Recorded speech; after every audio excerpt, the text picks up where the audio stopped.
টেক্সাসে 10 দিনের ভেতরে দ্বিতীয়বার প্রবল ঝড়, এবং সেই ঝড়ে পুরো ডালাস শহর এখন আসলে ওলটপালট হয়ে গেছে এবং বাংলাদেশের খুব ইম্পর্ট্যান্ট ওয়ার্ম আপ ম্যাচ আমেরিকার বিপক্ষে সেটা আসলে ভেস্তে গেছে। অর্থাৎ একটা মাত্র ওয়ার্ম আপ ম্যাচই এখন বাংলাদেশ খেলবে, সেটা ভারতের বিপক্ষে নিউ ইয়র্কে। এবং যেটা আমরা দেখলাম এই ভেন্যুতে এসে, ভেন্যু আসলে ক্ষতিগ্রস্ত হয়েছে এই তীব্র ঝড়ে, অনেক স্থাপনাই ক্ষতিগ্রস্ত হয়েছে, শেড উড়ে গেছে, সুতরাং সেটা রিপেয়ার করতে হবে। ইনফ্যাক্ট বাংলাদেশ টিম আবহাওয়ার এই অবস্থা দেখে হোটেল থেকে তারা আসলে বেরই হয়নি, তারা সারাদিন ধরে হোটেলেই আসলে ছিল।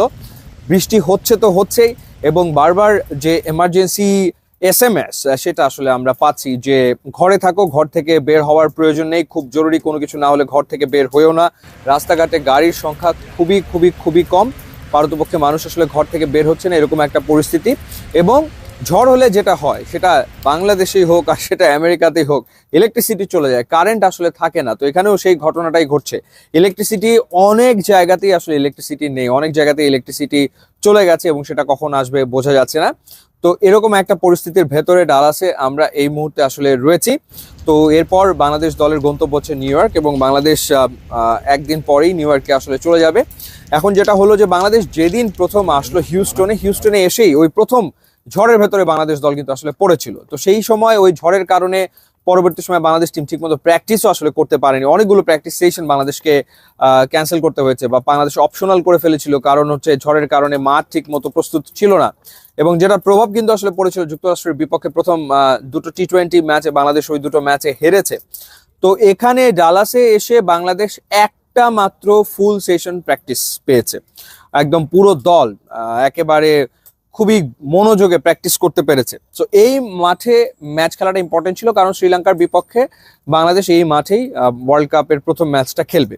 সো এখানকার উইকেট সম্পর্কে বাংলাদেশ ধারণা পেত, এবং এই উইকেটটা যেহেতু কিছুটা ব্যাটিং ফ্রেন্ডলি ছিল, সেই ক্ষেত্রে আমাদের অফ ফর্ম ব্যাটার যারা রয়েছেন তারা এখানে খেললে উপকৃত হতেন, তারা রানে ফিরতে পারতেন, সেই সম্ভাবনাটা আসলে ছিল। কারণ মেজর লিগ ক্রিকেটে এখানে 200 রানও হয়েছে, দুবার 200 রান হয়েছে, এই ম্যাচের গড় এভারেজ হচ্ছে 170। তো সেই জায়গাটাতে এখানে যদি বাংলাদেশ US এর বিপক্ষে ওই প্র্যাকটিস ম্যাচটা খেলতে পারতো, তাহলে করে বাংলাদেশ ভীষণ রকম উপকৃত হতে বলে আমার মনে হয়, এবং ওয়ার্ল্ড কাপের মোমেন্টামটা তারা আসলে পেয়ে যেত। তো সেটা আসলে হয়নি, সেটা এখন আর কিছু করার নেই, কারণ আবহাওয়ার উপরে কারো আসলে কোনো হাত নেই। তো এরকম একটা অবস্থার ভেতরেই ডালাসে দিন পার করতে হচ্ছে বাংলাদেশ টিমকে হোটেল বন্দী হয়ে, যেখানে আমরা যতটুকু জানি যে সব রকমের ফ্যাসিলিটিস, অর্থাৎ সুইমিং ফ্যাসিলিটিস কিংবা জিম সেকশন, সেগুলো তারা ওখানে চাইলে করতেই পারবে, কিন্তু ম্যাচ প্র্যাকটিস যেটার গুরুত্ব আসলে অপরিসীম, সেটা তো আসলে আর হলো না। আর গুড নিউজ একটাই, সেটা হচ্ছে যে তাসকিন সুস্থ হয়ে উঠছেন, তাসকিন প্র্যাকটিস সেশনে বল করছেন কিছুটা শর্ট রান আপে। তো খুব দ্রুতই আসলে তাসকিন পুরো দমে বোলিং করতে পারবে, সেটাই আমরা আশা করছি। এবং আপনাদেরকে জানিয়ে রাখতে চাই যে স্বাস্থ্য সুরক্ষায় আপনার পাশে আছে KGN মেডিকেল লিমিটেড। দ্রুত ও নির্ভুল স্বাস্থ্য পরীক্ষা এবং বিশেষজ্ঞ চিকিৎসক বৃন্দের মতামতের ভিত্তিতে আপনার স্বাস্থ্য সেবার দায়িত্ব নিচ্ছে KGN মেডিকেল লিমিটেড। সুতরাং অবশ্যই নিজের যত্ন নেবেন এবং খেয়াল রাখবেন।